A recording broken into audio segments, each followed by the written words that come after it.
अस्सलाम वालेकुम dear students, we are back with our daily lectures and 10th class. आज हमारा जो लेक्चर होगा वो हमारे चैप्टर नंबर 1 के न्यूमेरिकल्स पे बेस करेगा। न्यूमेरिकल्स में इसलिए कर रहे हैं कि शॉर्ट क्वेश्चंस के तौर पर जो अक्सर औकात होता है वो न्यूमेरिकल्स एग्जाम्स के अंदर आए हुए हैं। तो सबसे पहले हम एग्जाम्पल्स को भी देखेंगे इस चैप्टर की और न्यूमेरिकल्स को भी देखेंगे। तो सबसे पहले अगर न्यूमेरिकल्स की बात करेंगे, इस चैप्टर के अंदर जो न्यूमेरिकल्स हमने करने हैं उनको बात करते हैं। सबसे पहला न्यूमेरिकल हमारे पास वो कहता है कि अगर आपके पास क्या है, एक कंपाउंड है जैसे डाई नाइट्रोजन ऑक्साइड। ये जो डाई नाइट्रोजन ऑक्साइड होता है ये क्या होता है, डीकम्पोज होता है और क्या बनाता है, आपके पास नाइट्रोजन बनाता है एंड ऑक्सीजन बनाता है। अब यही बता रहा है कि वो डाई नाइट्रोजन ऑक्साइड डीकम्पोज हुआ, किसमें डीकम्पोज हुआ, नाइट्रोजन और ऑक्सीजन में डीकम्पोज हुआ। अब जब डाई नाइट्रोजन ऑक्साइड डीकम्पोज होता है तो उनकी वो खास कंसंट्रेशंस देता है आपके पास। वो कहता है कि जो डाई नाइट्रोजन ऑक्साइड की कंसंट्रेशन थी वो थी 1.1 मोल पर डेसीमीटर क्यूब। इसी तरह जो नाइट्रोजन की कंसंट्रेशन जो डिकम्पोज होने के बाद बनती है वो कितनी होती है, 3.90 मोल पर डेसीमीटर क्यूब। एंड जो ऑक्सीजन की कंसंट्रेशन आफ्टर डिकम्पोजिशन बनती है वो कितनी होती है, 1.95 मोल पर डेसीमीटर क्यूब। और वो क्वेश्चन क्या पूछता है, सिंपल सा क्वेश्चन है, Kc क्या होगा। तो Kc को किस तरह निकालना है, सबसे पहले तो आपको रिएक्शन का Kc लिखना आना चाहिए, इक्विलिब्रियम कांस्टेंट, जो कि लॉ ऑफ मास सेक्शन के अंदर हमने प्रैक्टिस भी किया था और मैंने आपको बताया भी था कि Kc किसी भी रिएक्शन का किस तरह लिखते हैं। तो अगर मैं यहां पर सबसे पहले इस रिएक्शन का अगर Kc लिखता हूं तो मेरे पास Kc फॉर दिस रिएक्शन किसके इक्वल होगा, यहां पे देखिएगा Kc is equal to products divided by क्या आ जाएगा, इसके रिएक्टेंट्स आ जाएगा। तो ये किसी भी यानी कि रिएक्शन का हम क्या करते हैं, Kc लिखते हैं। अब इस रिएक्शन में प्रोडक्ट्स क्या है हमारे पास, ये देखिएगा नाइट्रोजन, आप क्या करेंगे, इसको स्क्वायर ब्रैकेट्स के अंदर लिखेंगे और इसका कोएफिशिएंट यहां पर क्या है 2, तो वो क्या होगा, इसके स्क्वायर में आ जाएगा। इसी तरह साथ में आपके क्या करेंगे, मल्टीप्लाई करेंगे, आपके पास क्या है, ऑक्सीजन। ऑक्सीजन का कोएफिशिएंट कोई नहीं है तो इसको मैं सिंपली क्या करूंगा, स्क्वायर ब्रैकेट्स के अंदर लिखूंगा।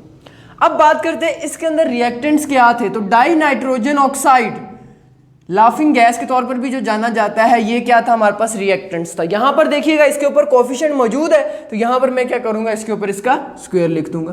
तो ये था हमारे पास Kc लिखने का तरीका। लॉ ऑफ मास सेक्शन के अंदर हमने स्टेप बाय स्टेप ये सारा किया था कि किसी भी रिएक्शन का जो Kc होता है वो किस तरह लिखेंगे। अब बात करते हैं, यहां पर आपने Kc निकाली है, दूसरा काम आपने क्या करना है, इसके अंदर अब वैल्यूज पुट करनी है। तो यहां पर देखिएगा जब मैं इसके अंदर वैल्यूज पुट करता हूं तो Kc is equal to, simply मेरे पास क्या है ऊपर प्रोडक्ट्स, नाइट्रोजन की कंसंट्रेशन देखिएगा यहां पर कितनी है, 3.90। मैं क्या करूंगा, 3.90 मोल पर डेसीमीटर क्यूब लिख दूंगा यहां पर, और उसका क्या आ जाएगा, मेरे पास स्क्वायर आ जाएगा। इसी तरह दूसरी कंसंट्रेशन साथ में मल्टीप्लाई कौन सी हो रही है, ऑक्सीजन की, वो कितनी है, 1.95 मोल पर डेसीमीटर क्यूब। इसी तरह डिवाइडेड बाय आपने क्या कर देना है, प्रोडक्ट रिएक्टेंट्स कर देना है। तो डिवाइडेड बाय मैं क्या करूंगा, डाई नाइट्रोजन ऑक्साइड, सिंपली इसकी वैल्यू लिखता हूं यहां पर 1.1 मोल पर डेसीमीटर क्यूब। तो ये उसकी वैल्यू आ गई सिंपली, और उसका क्या आ जाएगा, यहां पर स्क्वायर आ जाएगा। अब ये सारी मैंने वैल्यूज पुट कर ली इस Kc के अंदर, जो कि हमने क्या किया था, इस रिएक्शन के लिए लिखा था कि डाई नाइट्रोजन ऑक्साइड डिकम्पोज हो रहा है, किसमें, नाइट्रोजन और ऑक्सीजन में। प्रोडक्ट्स ओवर रिएक्टेंट्स आ गया, मैंने Kc लिख लिया, उसकी मैंने क्या की, वैल्यूज पुट कर दी। अब आपने क्या करना है, वैल्यूज को सॉल्व करना शुरू करना है। तो कैलकुलेटर से हम क्या करते हैं, वैल्यूज को सॉल्व करते हैं। आपने क्या करना है, डिफरेंटली इन वैल्यूज को सॉल्व करना है, सेपरेटली। अगर आप कंबाइन एक ही फॉर्मूले में पुट करके सारी वैल्यूज का सोल्यूशन कैलकुलेटर पे निकालेंगे तो वो आंसर आपका पॉसिबल है कि वो गलत आए। अब क्या करेंगे, 1 बाय 1 पहले इसका स्क्वायर लेंगे, फिर दोनों को मल्टीप्लाई करेंगे, फिर इसके स्क्वायर पे क्या करेंगे, डिवाइड करेंगे। तो करते हैं सबसे पहले 3.90 का आपने क्या करना है, स्क्वायर ले लेना। तो ये किसके इक्वल होगा, 15.21। साथ में यूनिट्स का भी आपने खास ख्याल रखना है Kc के। तो आपके पास क्या आ जाएगा, 15.21 मोल का स्क्वायर dm-6, और साथ में क्या आ जाएगा, multiply by 1.95 mole per decimetre cube, divided by क्या आ जाएगा आपके पास। अब आपने क्या करना है, इसका स्क्वायर लेना है, 1.1 का स्क्वायर लेना है तो वो 1.21 के इक्वल होता है। 1.1 का स्क्वायर जो है वो 1.21, और साथ में क्या आ जाएगा, मोल का स्क्वायर dm-6। अब ये वैल्यूज आपके पास आ गई। अब सबसे पहले आपने क्या करना है, इन दोनों को मल्टीप्लाई करना है। और यूनिट्स की अगर आप बात करते हैं तो ये देखिएगा, अगर मैं इन यूनिट्स को यहाँ पर कट करता हूँ तो ये मेरे पास मोल स्क्वायर -6 इस मोल स्क्वायर -6 से कट जाता है और आपके पास क्या बचता है, मोल पर डेसीमीटर क्यूब बचता है। एंड पे आपने केसी का यूनिट लाजमी लिखना है क्योंकि हर रिएक्शन के लिए जो केसी का यूनिट होता है वो क्या होता है, डिफरेंट होता है। तो यहाँ पर देखिएगा मैं मल्टीप्लाई करता हूँ 15.21 मल्टीप्लाई बाय 1.95 तो ये आपके पास आता है 29.6595 मोल पर डेसीमीटर क्यूब और डिवाइडेड बाय आपने क्या कर देना है 1.21 मोल। सिंपली मोल तो खत्म हो गया था, यहाँ पर आपने क्या कर देना 1.21। तो जो आपके पास आंसर आया उस आंसर को आपने क्या करना है, डिवाइड कर देना 1.21 पे। तो आपके पास जो आंसर आएगा डैट, तो ये आपके पास आंसर आएगा वो क्या होगा 24.5119 मोल पर डेसीमीटर क्यूब। आपने इसको राउंड ऑफ करके आंसर लिख देना, तो इसका आंसर क्या आ जाएगा आपके पास 24.512। तो ये आपके पास केसी की वैल्यू आएगी, साथ में आपने उसका यूनिट जो है वो लाजमी मेंशन करना है। तो यहाँ पर आपने केसी को क्या कर लिया, डिटरमाइन कर लिया। न्यूमेरिकल नंबर 1 में आपने क्या करना था, केसी की वैल्यू को डिटरमाइन करना था।